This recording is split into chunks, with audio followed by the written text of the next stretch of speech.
Chapter 2, The Person, Brief Biography.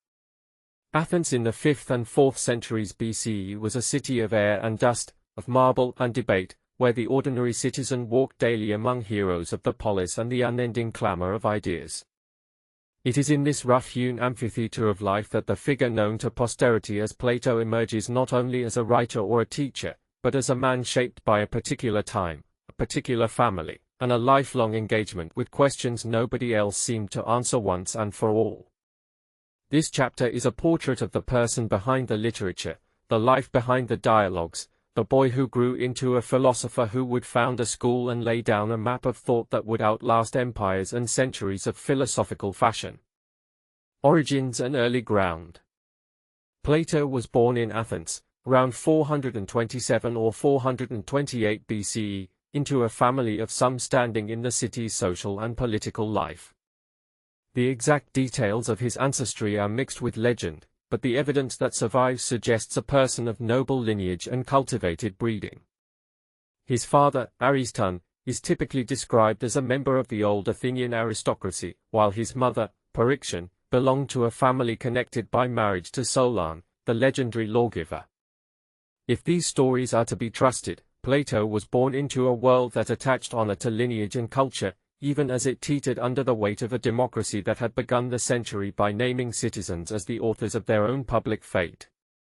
The young Plato would have learned early to move within both circles, between the city's political talk and the house's quiet, contemplative hours. Alapis, the demi in which Plato's family lived, lay on the border of the city's center and the more rustic spaces of Attica. It was not the heart of urban power, but it was intimate with it, the life of the people, the rhythms of markets, the festivals, the conversations that stitched together the city's self-understanding. It is in such precincts that a temperament for inquiry often begins to take shape, an alertness to how people speak and what their words presume to be true. The young man who would become Plato seems to have grown up in a milieu where education was valued as a public good as much as a private virtue. Classical Athens did not segregate the life of the mind from the life of the polis. Philosophy, for the most serious minds, was bound up with questions about virtue, justice, governance, and the good life for a city watched over by laws and a chorus of common citizens. It is not surprising, then, that the young man who would write the Republic and a host of other dialogues would loom early as someone who believed that questions owed their worth to their capacity to call a person toward a true answer, rather than to entertain them with cleverness and display. The turning point, Socrates and the ethical politician's world. No biography of Plato can begin without his most decisive encounter in the company of Socrates.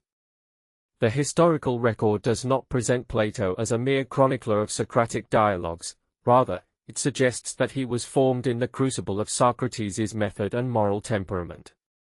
Socrates did not write treatises, he asked questions, argued from first principles, pressed others to examine their own beliefs, and, by doing so, unsettled many comfortable opinions held by the city's most educated men.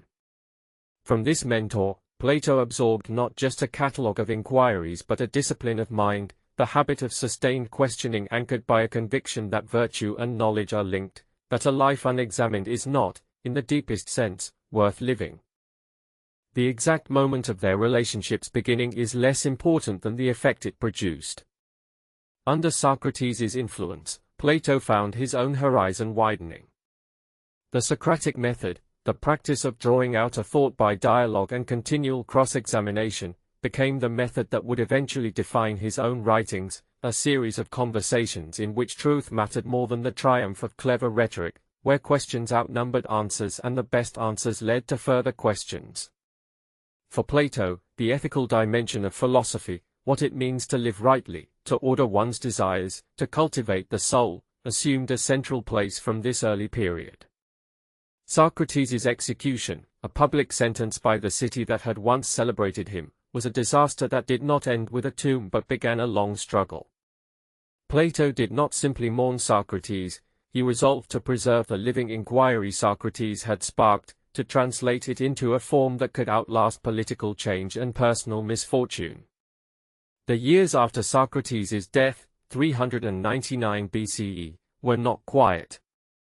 They were years of movement, search, and exposure to different currents of thought within the Greek world.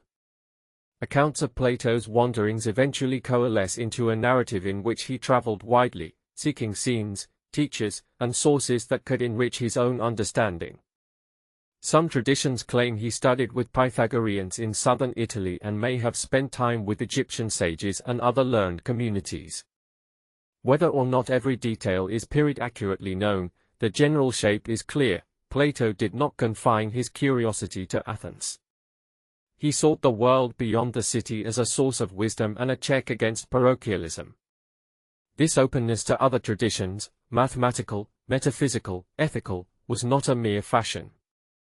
It became a defining feature of his philosophy, a conviction that the good life requires a disciplined, reasoned approach capable of integrating a variety of human insights. The Academy, a school for a new kind of life.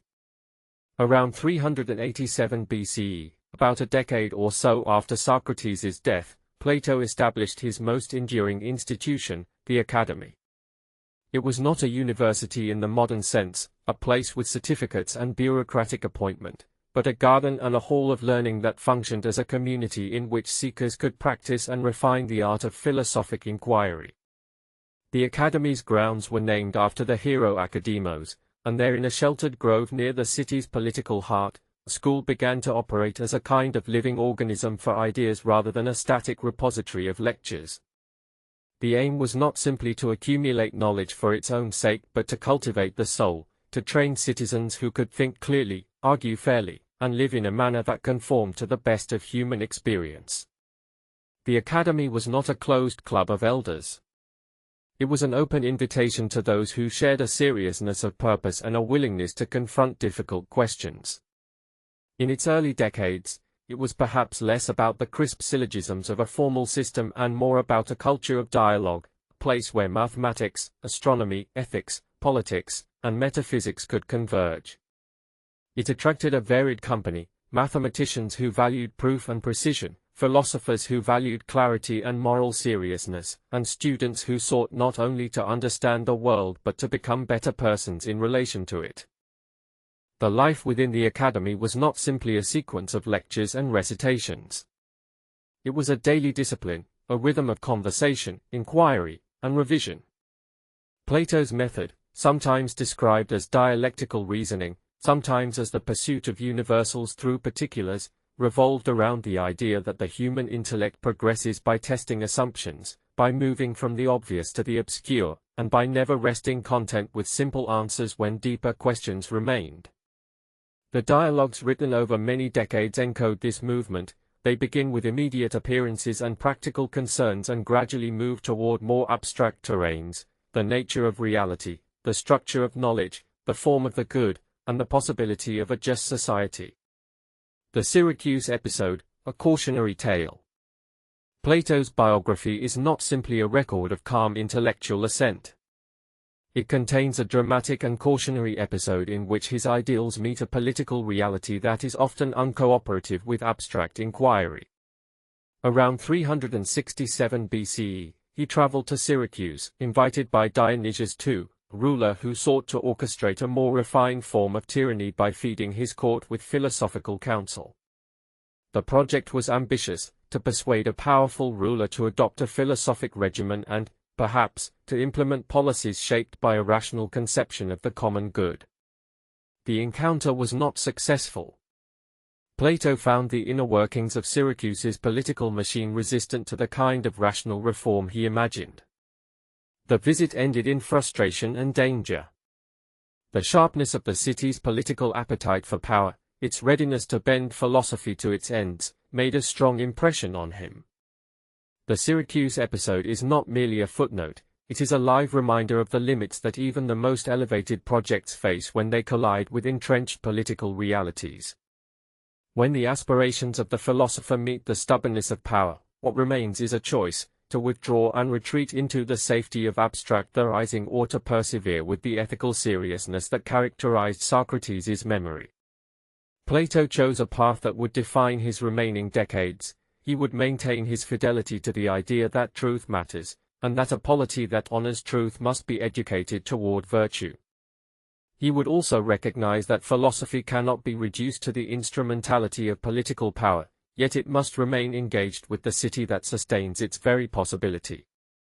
The Academy's work would become a sustained, patient effort to cultivate citizens capable of discerning the good and organizing a life together on that basis. The later life, writing, teaching, and the craft of citizenship. The latter part of Plato's life was a period of prolific writing and public teaching. He did not merely produce a handful of famous dialogues, he created a museum of philosophical inquiry in which dozens of voices could participate through the medium of conversation. The form is not incidental. The dialogues, Symposium, Phaedo, Republic, Timaeus, Parmenides, Critias, and many others, function as laboratories in which ideas are proposed, tested, revised, and sometimes set aside. The method requires not merely agreement with a conclusion but a willingness to follow reasoning wherever it leads, to entertain consequences that might undo comfortable beliefs, and to acknowledge that the most compelling truths often emerge through dialogue with others. The content of Plato's thought grew more refined as the years went by. The early, more empirical and moral concerns gave way, in some of his late work, to more abstract questions about knowledge, form, and the relations among the soul, the body, and the cosmos. The famous theory of forms, an insistence that the things we encounter in the sensory world are imperfect reflections of eternal, perfect patterns, began to take on a central argumentative role in his system. The world of appearances becomes a kind of ephemeral stage, through which the soul can glimpse the unchanging ideal. The good, for Plato, is not merely a moral standard but a fundamental cause of all knowledge and being. It is the lamp by which the mind can rightly order itself and discern truth. These are rarefied claims, but their aim is practical as well, to show that a life oriented toward truth, virtue, and the right kind of knowledge yields a harmony of the soul that resonates with justice in public life. The end of Plato's life is less precisely documented than the arc of his ideas. He remained in Athens for several decades, continuing to teach at the Academy and to influence a generation of students who would carry his thoughts into new realms. Aristotle, who would eventually become the most famous philosopher in his own right, began his studies at the Academy as a young man and absorbed from Plato both the method and the broad scope of his inquiry. When Plato died, probably in the mid-340s BCE, the Academy did not die with him. It survived, transforming and adjusting to the needs of successive generations, and it would continue to be a center for philosophical exploration for centuries. Plato's death did not silence the questions he raised, it merely changed the tone in which they would be pursued. Character and temperament, the kind of person Plato was. If one seeks to sketch a psychological portrait of the man, not merely a catalogue of dates and events, a few recurring patterns emerge from the fragments of tradition and the hints embedded in his writings. Plato is often described as calm, measured, and patient in debate, a temperament well suited to the long labor of dialectical inquiry. He is not a boaster of clever quips or a relentless debater bent on winning at any cost, rather, he tends to seek steady illumination, even when the path is long and difficult. He shows reverence for truth and a suspicion of rhetoric that depends on the vanity or credulity of an audience. He is not easily dazzled by appearances or by the rhetoric of power, he is drawn to what makes a life coherent, durable, and worthy of memory. There is a certain humility in Plato's approach to knowledge. He understands that many human beings will cling to partial truths or to convenient narratives. He does not scorn the common sense of those who trust their everyday experience. Rather, he invites a more disciplined inquiry that can test the limits of those assumptions and gradually push toward a more comprehensive understanding. In his image-rich dialogues, the characters often move through stages of inquiry, from naive belief to more refined understanding, and the reader is invited to participate in the same ascent. This didactic impulse, an insistence that philosophy is a practice, not a privilege, reflects a moral seriousness that extends beyond abstract theory and into the lived life of the city. Plato's personal life, as far as we can tell from the remnants of history, was not marked by flamboyant extravagance or the sort of public drama that belongs to the headlines of modern biographies. Instead, it bore the marks of discipline, perseverance, and a deep commitment to a project larger than any one individual, a project to recast the way we think about justice, knowledge, and the good. If Socrates taught by drawing questions out of people, Plato responded by furnishing a framework within which questions could be pursued with rigor and shared purpose. If Socrates pressed for courage and integrity in the face of a city's ambivalence, Plato responded by creating a school and a literature that would train the mind to resist easy answers and to aspire to a form of knowledge that could, in time, shape the life of a community. The philosophical portrait in biography. To speak of Plato as a person is to recognize that his life was inseparable from the work he produced.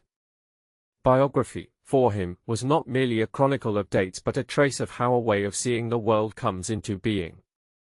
The boy from Alapis became the teacher of a city's mind, and his life as a citizen was inseparable from the life of ideas he committed to paper and stone. He lived in a republic in the sense that he sought a form of order that could be tested against the reality of political life, the passions of the multitude, and the stubborn resistance of habit. In that sense, the biography of Plato, his travels, his trials, his founding of the academy, his dialogues, reads like a continuous commentary on the human condition, our capacity to think, to know, to be just, and to shape a life that can endure beyond one generation. Legacy and the road ahead. Plato's biography, like his philosophy, ends not with a neat summary but with a horizon that invites further inquiry. The academy did not vanish with his death, it lived on to reknit the threads of inquiry handed down by its founder. The dialogues would be read and reread, interpreted and misinterpreted, taught and contested across millennia. The voice of Plato would be heard, sometimes in a sharp debate with his interlocutors, sometimes in a quiet, almost meditative invitation to consider something more deeply. The man and his ideas did not merely survive, they provoked and sustained an ongoing conversation about what it means to live well, to know truth, and to govern justly. For the reader of this book, the biography offers a lens through which to understand why Plato could write as he did and why his work remains a touchstone for any serious attempt to understand the human condition. The portrait of the person, his aristocratic upbringing, his intimate mentorship under Socrates, his fearless but prudent travels, his ingenious founding of the academy, and his unwavering commitment to the hard work of philosophical inquiry, should be read as a map of how a life can be oriented toward truth in a world that is often indifferent to it. It is in this alignment of life, method, and message that the portrait of Plato as a person becomes a portrait of philosophy itself, a patient humility in the face of mystery, a disciplined hope that reason can guide human affairs, and a conviction that the best life is one that continuously seeks to understand what it means to live well, together. In the next chapter, we turn from the person to the ideas themselves, toward the central themes that would arise in his dialogues, the nature of reality, the possibility and limits of knowledge, the meaning of virtue, and the design of a political order that can sustain both freedom and wisdom. Yet even as we move into abstraction, the memory of the person remains essential. For Plato's philosophy is inseparable from the life that bore it, and the life he lived continues to cast its long shadow over the questions that still haunt philosophy today. The portrait is not complete without the sense that the person who asked those questions is the same person whose life continues to invite us to listen, to think, and to strive for a deeper understanding of what it means to be human.